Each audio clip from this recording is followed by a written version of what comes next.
ബേസിൽ, ഈ സത്യപ്രതിജ്ഞയ്ക്ക് ശേഷം പുറത്തു വന്ന വളരെ പ്രധാനപ്പെട്ട ഒരു രാഷ്ട്രീയ പ്രതികരണത്തിലേക്കാണ് പോകേണ്ടത്. അത് CPM-ന്റെ ജില്ലാ സെക്രട്ടറി വി ജോയിയുടെ ഭാഗത്തു നിന്ന് ആയിരുന്നു. ഇക്കാര്യത്തിൽ UDF-ന് ഇരട്ട നീതിയാണ് ഉള്ളത്. സുഗതന് വേണ്ടി എല്ലാ സഹായവും, BJP-ക്ക് എല്ലാ സഹായവും നൽകുന്ന ഒരു നിലപാട് UDF-ന്റെ ഭാഗത്തു നിന്ന്, ആഭ്യന്തര വകുപ്പിന്റെ ഭാഗത്തു നിന്നും ഉണ്ടായിരിക്കുകയാണ്. എന്താണ് പ്രതികരണം? CPM, അതായത് കോൺഗ്രസ് BJP-ക്ക് ഒത്താശ ചെയ്തു എന്നാണ് CPM പറഞ്ഞത്. ജോയുടെ സ്റ്റേറ്റ്മെൻറ്റ് ഞാനും കണ്ടതാണ്. അപ്പോൾ ഞാനൊരു കാര്യം പറയാം. അത് ഇന്ന് കേരളത്തിലെ ആഭ്യന്തര വകുപ്പ്, അത് തീർത്തും നമുക്കെല്ലാവർക്കും അറിയാം, ഇന്ന് കേരളത്തിലെ ആഭ്യന്തര വകുപ്പ് അത് ചെയ്യേണ്ട ഉത്തരവാദിത്വം, ചെയ്യേണ്ട ഡ്യൂട്ടി, ആഭ്യന്തര വകുപ്പിൻ്റെ ഡ്യൂട്ടി എന്താണ്, കേരളത്തിലെ പോലീസിനെ കൊണ്ട് ചെയ്യിപ്പിക്കേണ്ട, പോലീസ് ചെയ്യേണ്ട ഡ്യൂട്ടി എന്താണ്, ആ ഡ്യൂട്ടിയെ വളരെ ക്രിസ്റ്റൽ ക്ലിയർ ആയിട്ട് ചെയ്യിപ്പിക്കുക എന്നുള്ള ഉത്തരവാദിത്വം കൃത്യമായിട്ട് കേരളത്തിലെ ആഭ്യന്തര വകുപ്പും കേരളത്തിലെ പോലീസും ചെയ്യിപ്പിക്കാൻ വേണ്ടിയിട്ട് UDF ചെയ്തിട്ടുണ്ടെന്നുള്ളത് സത്യമാണ്. അല്ലാതെ കേരളത്തിലെ UDF-ന് എന്തായാലും കേരളത്തിലെ UDF മുന്നണി ഒറ്റക്കെട്ടായിട്ട് മുന്നോട്ട് പോകുമ്പോൾ UDF മുന്നണിക്ക് BJP-യുമായിട്ട് സഹകരിക്കേണ്ട ആവശ്യമില്ല, BJP-യുമായി സഹകരിക്കുകയുമില്ല, LDF-ഉമായിട്ട് സഹകരിച്ചിട്ടുമില്ല, സഹകരിക്കുകയുമില്ല. അപ്പോൾ അതുകൊണ്ട് അങ്ങനെയുള്ള തെറ്റിദ്ധാരണകളൊക്കെ പടർത്തിക്കൊണ്ട് കേരളത്തിൽ നമ്മളെല്ലാവരും കണ്ടു. ഒന്ന് അങ്ങനെ ആയിരുന്നുവെങ്കിൽ ഇന്ന് ഇത്രയും ഇതുള്ള, അതായത് ഈ പറയുന്ന പോലെ BJP-യുടെ തിരുവനന്തപുരത്തെ നേതാവായിട്ടുള്ള സുഗതൻ അങ്ങനെ ആയിരുന്നുവെങ്കിൽ സുഗതൻ എന്നകത്ത് കിടക്കില്ലായിരുന്നല്ലോ. അപ്പോൾ കൃത്യമായിട്ട് CPM-ന്റെ ആര് എന്തൊക്കെ പറഞ്ഞാലും ഇന്ന് കേരളത്തിലെ ആഭ്യന്തര വകുപ്പും ഈ പറയുന്ന കേരളത്തിലെ പോലീസും കൃത്യമായിട്ട് അവരുടെ ഡ്യൂട്ടി, അവരുടെ റെസ്പോൺസിബിലിറ്റി വളരെ ക്രിസ്റ്റൽ ക്ലിയർ ആയിട്ട്, ഞാൻ ആവർത്തിച്ച് പറയുന്നു, വളരെ ക്രിസ്റ്റൽ ക്ലിയർ ആയിട്ട് ചെയ്തിട്ടുണ്ട് എന്ന കാര്യത്തിലൊരു സംശയമില്ല. ബേസിൽ, അങ്ങ് പറഞ്ഞു വരുന്നത് പോലീസ് വളരെ കൃത്യമായി കാര്യങ്ങൾ നീക്കി എന്നുള്ളതാണ്. പക്ഷേ അതീവ ഗുരുതരമായ രാഷ്ട്രീയ ആരോപണമാണ് CPM-ന്റെ ഭാഗത്തു നിന്നും ഈ വിഷയത്തിൽ ഉണ്ടായിരിക്കുന്നത്. ഇരട്ട നീതി കാണിക്കുന്നു. അതായത് സുഗതനെ വിലങ്ങ് വെച്ച് കൊണ്ടുവരുന്നില്ല, IP ബിനുവിനെ വിലങ്ങ് വെച്ച് കൊണ്ടുവരുന്നു. അപ്പോൾ ഇത് ഇരട്ട നീതിയുടെ പ്രശ്നമാണെന്നും അതുകൊണ്ടാണ് BJP-ക്ക് സംരക്ഷണം നൽകുന്നു എന്ന രീതിയിൽ CPM-ന്റെ ഭാഗത്തു നിന്നും പരാമർശമുണ്ടായത്. അതായത് ഞാനത് പറയാം. അതായത് IP ബിനു നമുക്കെല്ലാവർക്കും അറിയാം. IP ബിനു കേരളത്തിലെ, അതായത് തിരുവനന്തപുരം ജില്ലയിൽ കോൺഗ്രസിൻ്റെ അല്ലെങ്കിൽ ഈ പറയുന്ന CPM-ൻ്റെയും BJP-യുടെയും ഒക്കെ പല രാഷ്ട്രീയ പ്രസ്ഥാനങ്ങളിൽ പ്രവർത്തിക്കുന്ന ആളുകളും ഒക്കെ ഉണ്ട്. നമുക്കെല്ലാവർക്കും അറിയാം. പല നേതാക്കന്മാരും സഹപ്രവർത്തകരും ഒക്കെ ഉണ്ട്.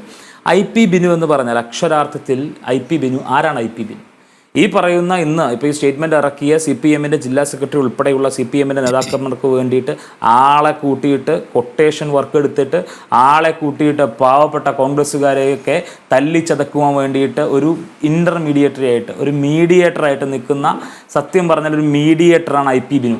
ആളെ ഇറക്കാൻ പറയുമ്പോൾ അവിടെ നിന്നും ഇവിടെ നിന്നും ഓരോ സ്ഥലങ്ങളിൽ നിന്നും, മാർക്കറ്റിൽ നിന്നും, ഓരോ സ്ഥലങ്ങളിൽ നിന്നും CA2-ൻ്റെയൊക്കെ സഹപ്രവർത്തകരെ കൂട്ടിക്കൊണ്ടുവന്ന് INTUC-യുടെയൊക്കെ ആളുകളെ തല്ലിച്ചതക്കുകയും അതോടൊപ്പം തന്നെ KSU-കാരെയും യൂത്ത് കോൺഗ്രസ്സുകാരെയും സമര പോരാട്ടങ്ങൾ നടത്തുന്ന, അല്ലെങ്കിൽ അവിടെ സമരം നടത്തുന്ന യൂത്ത് കോൺഗ്രസ്സുകാരെയും KSU-കാരെയൊക്കെ എത്ര പ്രാവശ്യം ഈ IP ബിനുവിൻ്റെ നേതൃത്വത്തിലുള്ള ആളുകളെ തല്ലിച്ചതയ്ക്കാൻ ശ്രമിച്ചിട്ടുണ്ട്.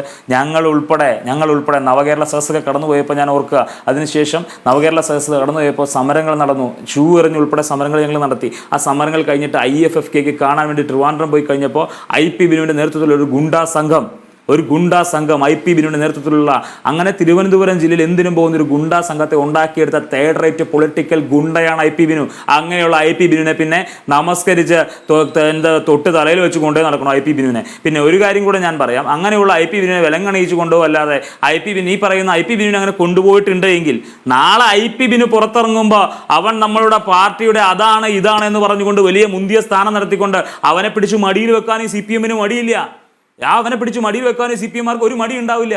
അപ്പോൾ അങ്ങനെയുള്ള പാരമ്പര്യമാണ് നമുക്ക് എല്ലാവർക്കും അറിയാം. പല സ്ക്രീൻഷോട്ടുകളും കാര്യങ്ങളൊക്കെ പടർത്തിയവനെ ജയിലിൽ നിന്ന് പുറത്തിറങ്ങി കഴിഞ്ഞപ്പോൾ അവനെ എന്താ CPM-മാർ ചെയ്തേ? അവന് വേണ്ടിയിട്ട് ഈ ടൗണിൽ ഇറങ്ങി വന്ന ഞങ്ങളുടെ KPCC-യുടെ ഇന്നത്തെ വർക്കിംഗ് പ്രസിഡന്റ് ആയിരിക്കുന്ന വടകരയുടെ MP ആയിട്ടിരിക്കുന്ന ഷാഫി പറമ്പിലുമായി ബന്ധപ്പെട്ട് കാവിരി സ്ക്രീൻഷോട്ട് വിവാദമുണ്ടായി കഴിഞ്ഞപ്പോൾ നമുക്ക് എല്ലാവർക്കും അറിയാമല്ലോ എന്താ ഉണ്ടായത്. അവനെ പുറത്തിറങ്ങി കഴിഞ്ഞപ്പോൾ ആ വൃത്തികെട്ടവനെ, അങ്ങനെ തന്നെ വിളിക്കണം, ആ വൃത്തികെട്ടവനെ, ആരൊക്കെയോ തിരിച്ചറിയാൻ പോലും ബുദ്ധിയില്ലാത്ത, കഴിവില്ലാത്ത, പ്രാപ്തിയില്ലാത്ത ആ പൊട്ടനെ അവനെ പുറത്തിറക്കിക്കൊണ്ട് ഘോഷയാത്ര നടത്തിയ ടീമാണ് CPM. എന്നിട്ട് അവർ വന്നിരുന്നോണ്ട് വർത്താനം പറഞ്ഞ ഒരു കാര്യം ഞാൻ പറയാം. ഐക്യ ജനാധിപത്യ മുന്നണി UDF ഞങ്ങളുടെ മതേതരത്വ ചേരിയിൽ നിന്നുകൊണ്ട് തന്നെ ഞങ്ങളുടെ നിലപാടുകൾ എടുത്തുകൊണ്ട് തന്നെ ഞങ്ങൾ മുന്നോട്ട് അല്ലാണ്ട് ആരെയും സപ്പോർട്ട് ചെയ്തുകൊണ്ട്, ഞാൻ പറഞ്ഞില്ലേ, ആരെയും സപ്പോർട്ട് ചെയ്തുകൊണ്ട് നമുക്കെല്ലാവർക്കും അറിയാം സുഗതൻ ഇത്രയും കേസുകൾ പ്രതിയാണ്. സുഗതനെ അറസ്റ്റ് ചെയ്യുന്ന കാര്യത്തിൽ എന്തെങ്കിലും ഒരു വിമുഖത കേരളത്തിലെ പോലീസ് കാണിച്ചോ? ഒരു വിമുഖതയും കാണിച്ചില്ല. അപ്പോൾ ഞങ്ങളൊരു സ്ഥലത്ത് ഞങ്ങളൊരു സ്റ്റാൻഡ് എടുത്തിട്ടുണ്ടെങ്കിൽ, ഞങ്ങളൊരു നിലപാട് എടുത്തിട്ടുണ്ടെങ്കിൽ ആ നിലപാടിൽ നിന്ന് മാറിപ്പോകുന്ന പരിപാടി ഞങ്ങൾക്കില്ല. ഞങ്ങൾക്ക് അങ്ങനെ ഒരു പരിപാടിയില്ല. അപ്പോൾ അതുകൊണ്ട് തന്നെ എന്താണോ നിയമപരമായിട്ടുള്ള കാര്യങ്ങളുള്ളത് ആ നിയമപരമായിട്ടുള്ള കാര്യങ്ങൾക്ക് ഒരു തരത്തിലുമുള്ള പകപ്പഴ വരുത്താതെ അത് കൃത്യമായിട്ട് ഡാം ഷുവർ ഡെഫിനറ്റ് ആയിട്ട് നടത്തുക തന്നെ ചെയ്യും.